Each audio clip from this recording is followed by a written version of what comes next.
Yeah, I know.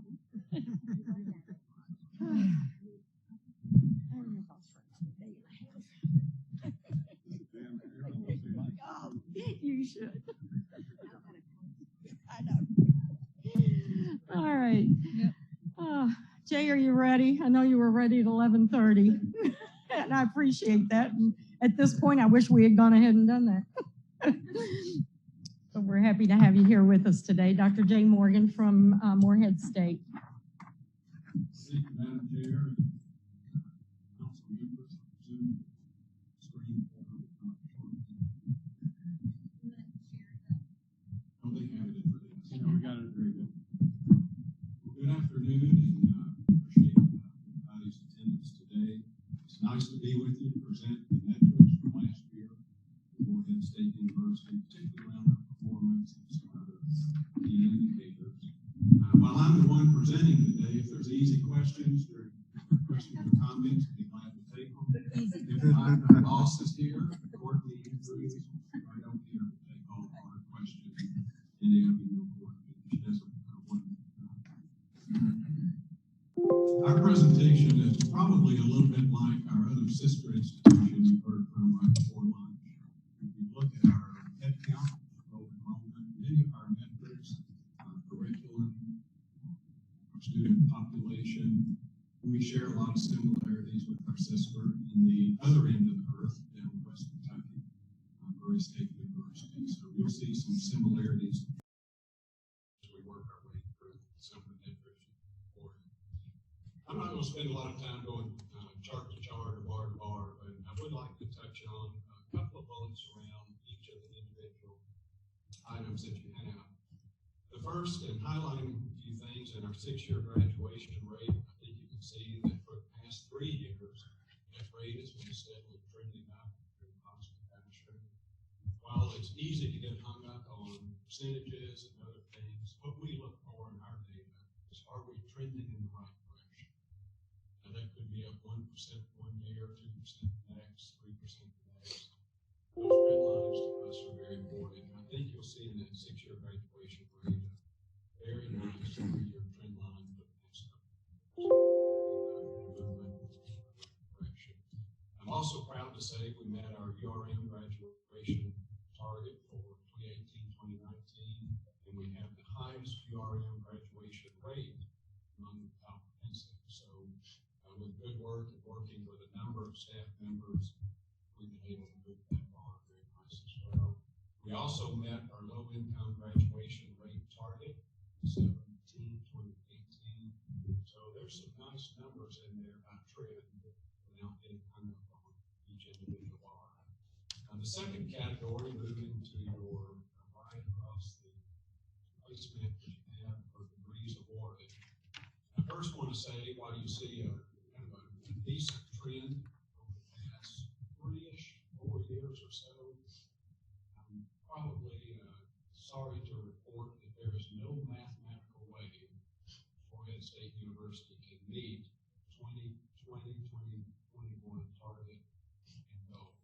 We've run these numbers a number of different ways, and looking at our pipelines who are matriculating through our system, there's no way for us to meet that number. But what you see over the past couple of years is either a flat movement or some years up, some years down. But we expect that trajectory to probably continue, and do not at this point in time anticipate being the 2021 goal, just because of where our region is and chair with enrollment.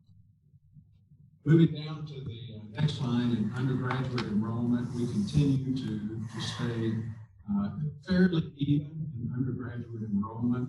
Our pain and our sluggishness has really been at the graduate level. We have seen, much like our other sister regional comprehensives in Kentucky and outside Kentucky, a very steep drop-off in graduate-based enrollment, but we continue to move dollars away from graduate education as we see those declines, and they're predominantly in the education field. And over the long term, for the long-term health of the Commonwealth, that's something that the council may want to look at or address. I know some of our fellow presidents are probably experiencing much the same, particularly in colleges of education, and so are we. Around graduate enrollment, it's important to note about 88 or 89% of our total student population is from Kentucky, and about roughly 55% is from our service region. So we're a very Kentucky-based institution.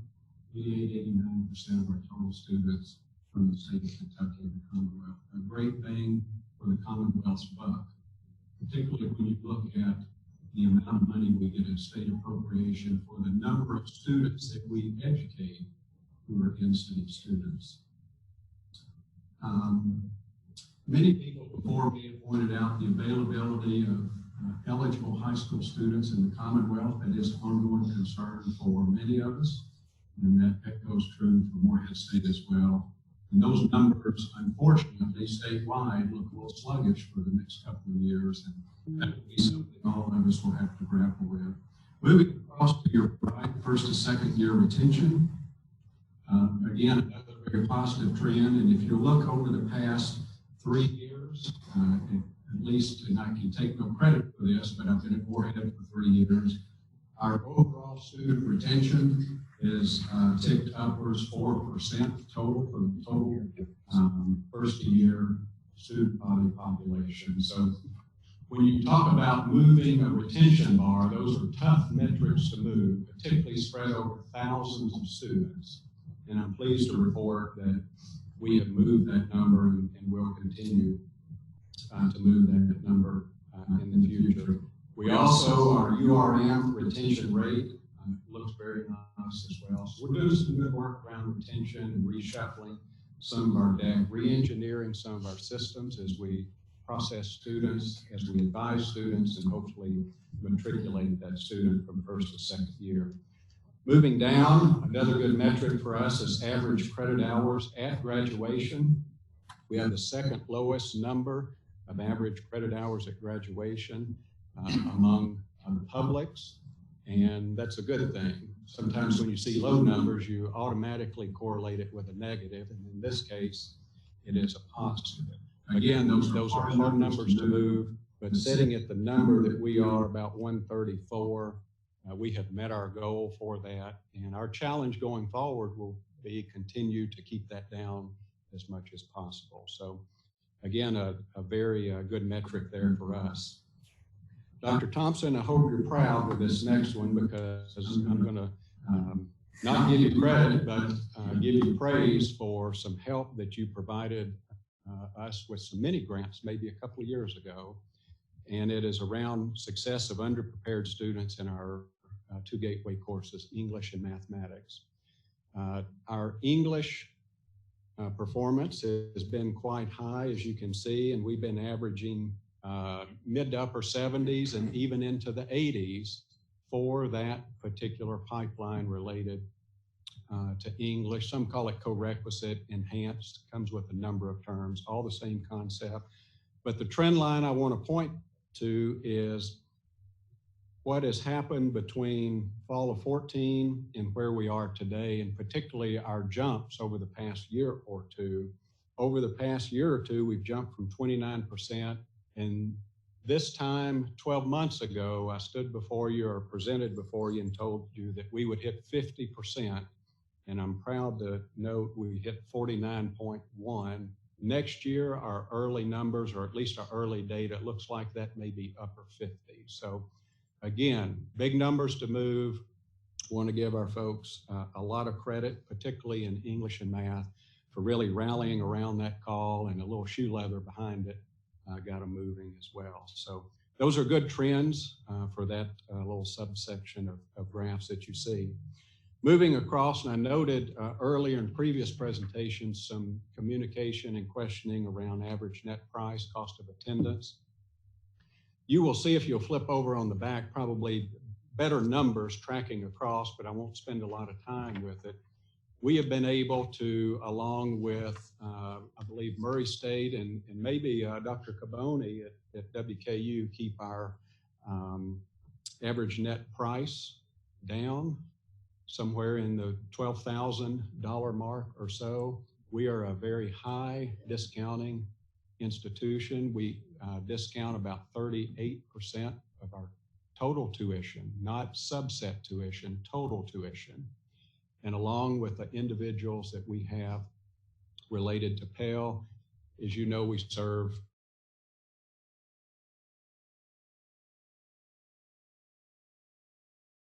students. Many of them come to us, and many families have per capita and per family incomes only half what some other counties in the state have.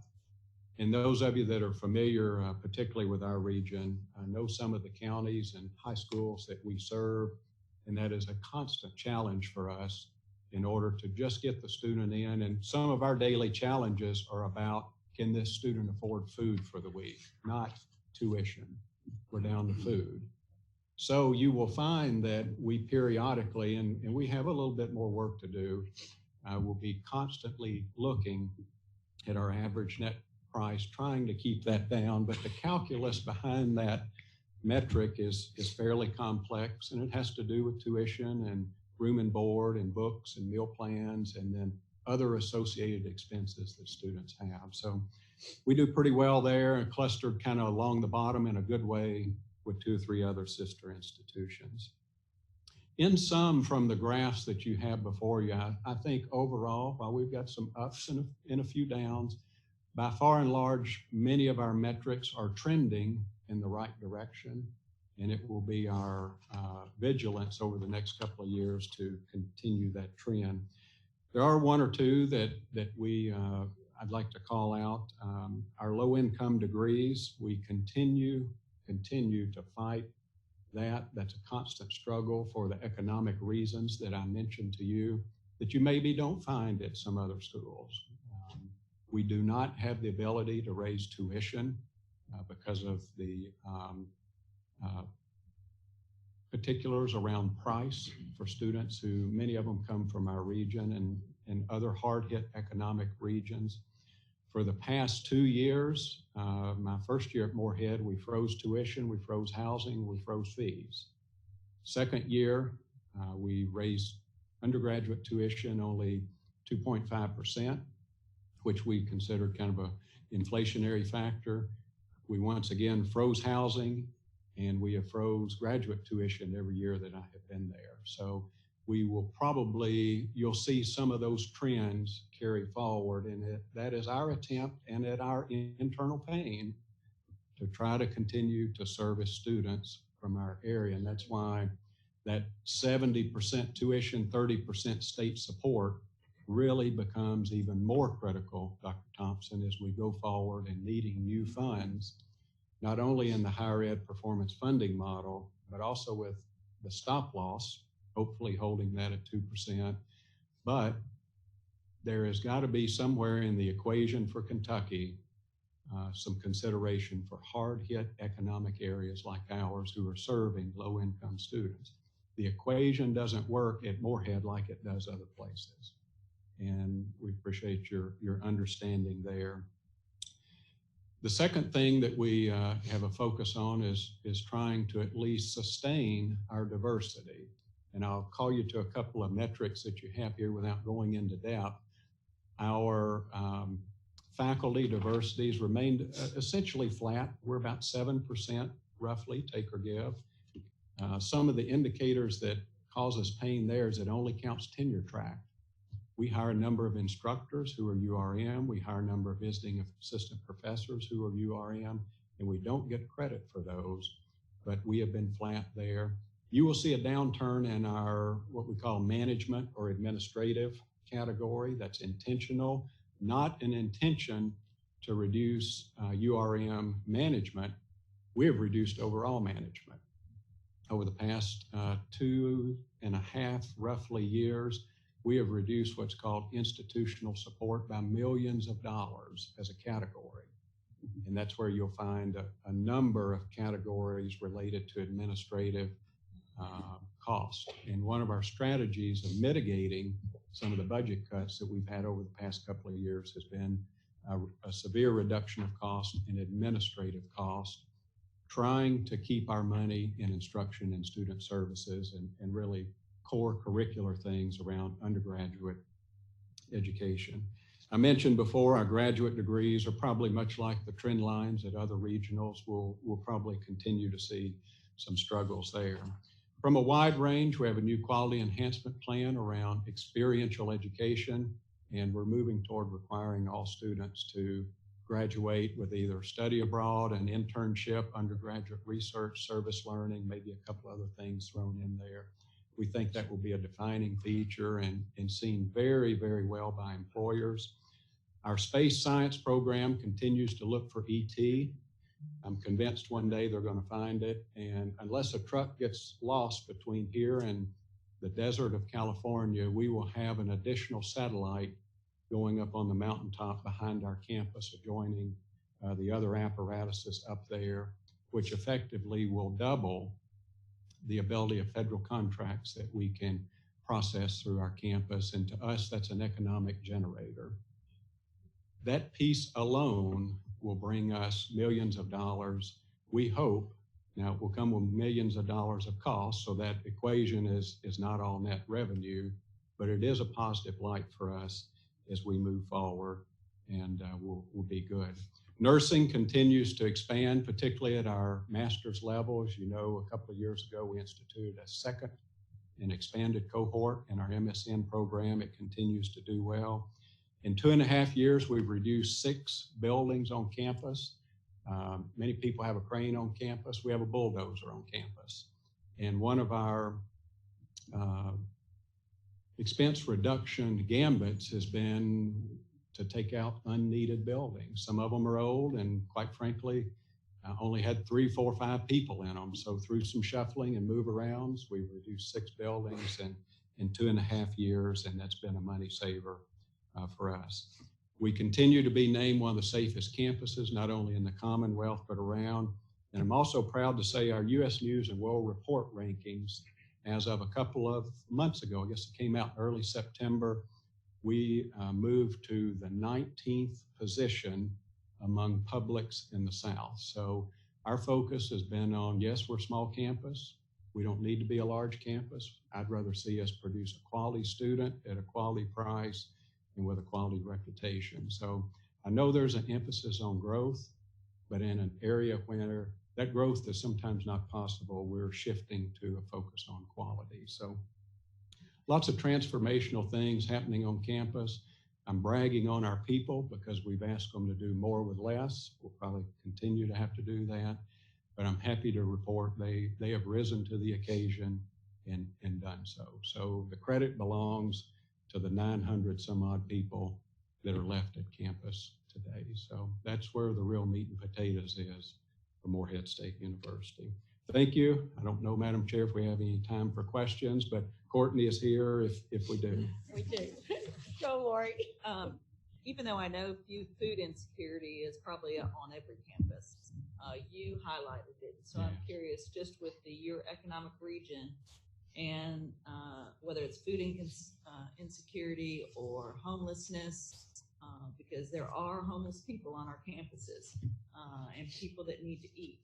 So how do you balance that with all these other issues to help get them to progress and move forward? What are you doing?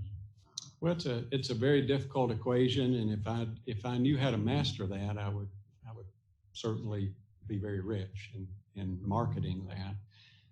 Our issue has not necessarily been housing. We have been, within reason, able to get a student available aid, whether it's Pell aid or other institutional aid or what we call secondary aid, maybe hometown Rotary type scholarships. We've been reasonably able to get students a package to reasonably cover tuition, most of the time housing scholarships.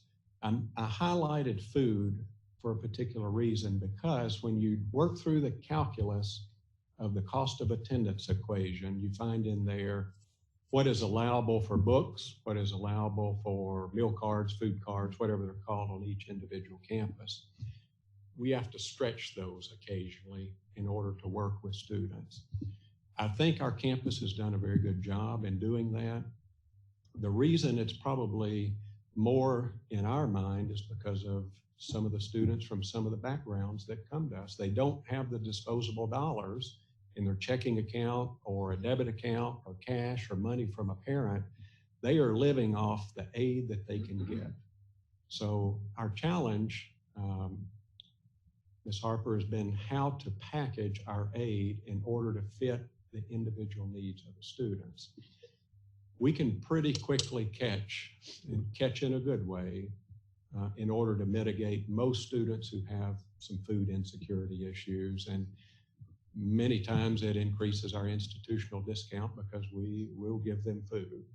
I don't want to see us send a student home or a student opt to go home or somewhere else, opt out because of a reason there. So we stretch some boundaries there, but it's a requirement to keep our students oftentimes, not always, in school. So I wish I had the equation for it. But when we do identify those students, and for the many reasons that you probably heard from predecessors today, our campus does a real good job with those supports. Watching the student, making sure that tutoring, advising, and other things are present, because if they bring food insecurity, oftentimes there are other associated factors there as well, and they need those supports. Okay, Dr. Stott. At U of L, at the dental school, I chair the Student Progress and Promotions Committee. And we had a student up here before the committee that was struggling. And at that time, he said, you know, I go home and I'm still hungry. He never told us. How many students hide the fact that they are hungry? Almost all. Yeah. How do you find out? How do you find those? Most of the time, roommates, people in classes, occasionally faculty will hear it. It's been my experience, and I get these not from direct experience, but reports from our advising staff, counselors, and otherwise. It comes up to residence hall advisors. People notice these. Roommates will say something to a residence hall advisor. It's almost a third-hand reporting of it. And then our staff are pretty good about kind of watching that to see, but I think you're very correct that very few students, from what I've been told, come right out and say, I have a problem, unless it gets to the point of criticality. And then they will sometimes say something. And I don't know if it comes with a little bit of shame or they just don't want people to know, but many people on our campus, advisors, counselors, RAs, and otherwise, do a good job of kind of just watching those things. Now, I'm sure these happen on other campuses as well, but I'm sure they happen at the University of Louisville, but they're exacerbated when the economic areas like what we serve are present. First of all, I want to give you two compliments. The magnitude by which you're focusing on making sure that all your students will have a work-based learning experience or study abroad is happening.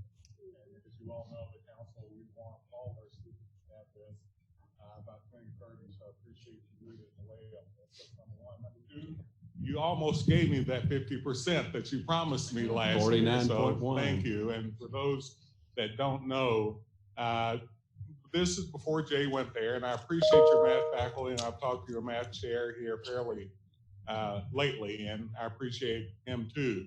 But it was hard to get this done at Morehead before you went there. And the magnitude by which now you're moving is admirable, so thank you for that. Question. In fact, you do have a depleting high school population group in your area. We just went into a MOA with you, if you will, for the out-of-state tuition. How do you think this is going to help you to get students on your campus from out of state and keep them in Kentucky? What the microwave version of what Dr. Thompson's referencing is previous to just a year or so ago, our only reciprocity agreements were with about 6 or 7 counties or so in Southern Ohio. What we found out very quickly through kind of churning through some of our data is we sit about an hour from the West Virginia border and not too far from Tennessee and also Indiana. So we have gone out and through a lot of data juggling determined we only had 7 entering freshmen in each class from West Virginia. 7, 1 hour away. Why would they not cross that bridge into Kentucky? So through a lot of data churning, drilling down, and kind of some repositioning, we have repositioned some of our, not only our marketing, but repositioned some of our tuition and other scholarshiping to try to pull more than just 7 students across the bridge at West Virginia. I was shocked when I saw the number. We've done the same with Tennessee, Virginia, and I'm missing a couple of states here, but we targeted a handful of states with some reconstructed packages to where we could strategically meet or exceed what a student could find in their home state. A student in the state of West Virginia, Indiana, Tennessee, you could pick any state, rarely wants to come to the Commonwealth of Kentucky, any school, if they can get a better tuition rate in-state, if they can get in-state, I'm gonna call it generic lottery aid, ours would be Keys dollars, CAP, KTG, they have their equivalency. If they can get those in their state, they're not going to cross a border unless they just want to. Maybe they're a legacy student, mom, dad, sister, somebody else went. So I think the council has done a good job in number one, allowing us to look strategically across state lines to the point which we know we have to modify tuition. We can't take our tuition and say, come on from West Virginia. There's no fiscal reason for them to cross that bridge. So we've got to create fiscal conditions for them to cross the bridges and state lines here. And Dr. Thompson, Greg, and others at the council were very amenable to allowing us to kind of reposition some agreements and tuition packages with 4 or 5 other states. So, very nice.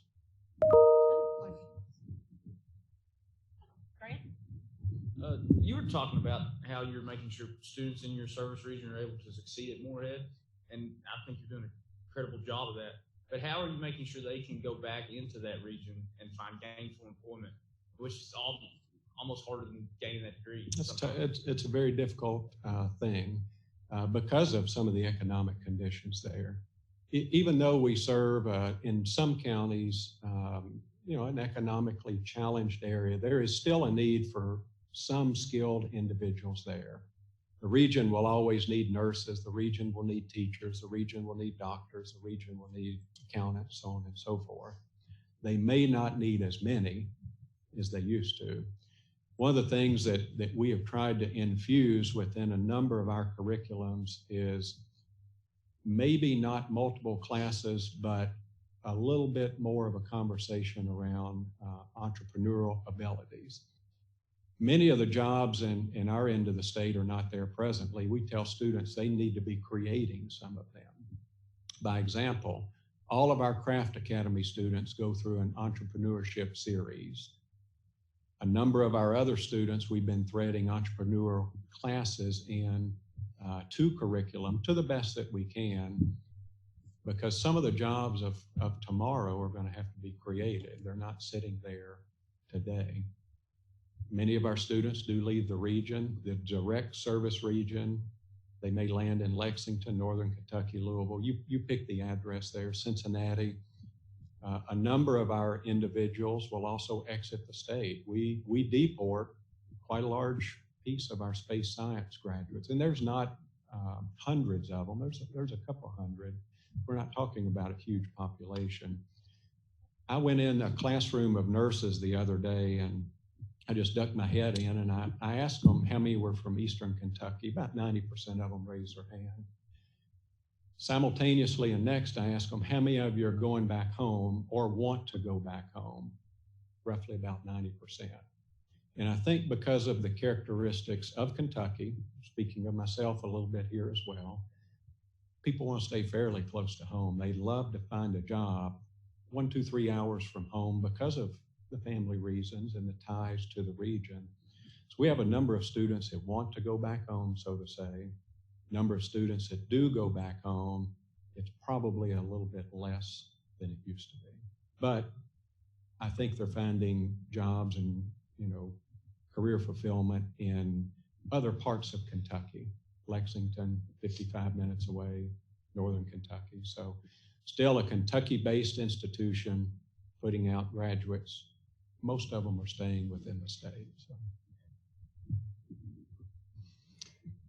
Other questions? Yeah. What's the relationship that you have with the local technical school?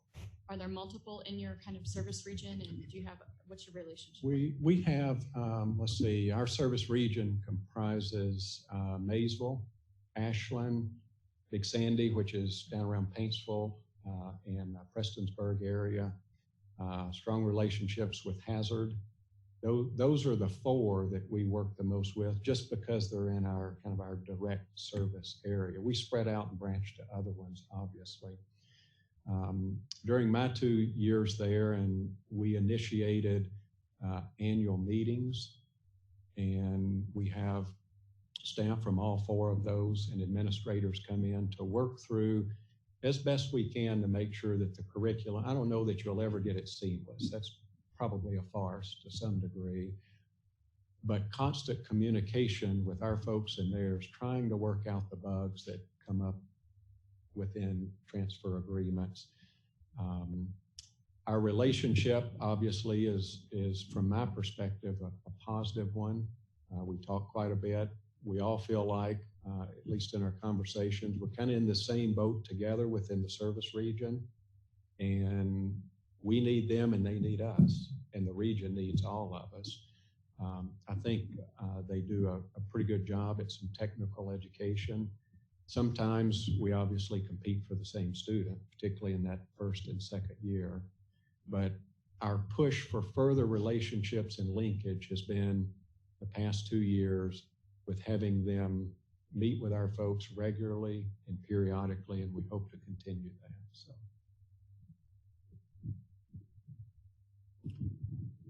Madam Chair, if there are no further questions. Thank you. Thank you. Thank you to all of you for Appreciate your you being here, service Jay. and time that you put in. All right.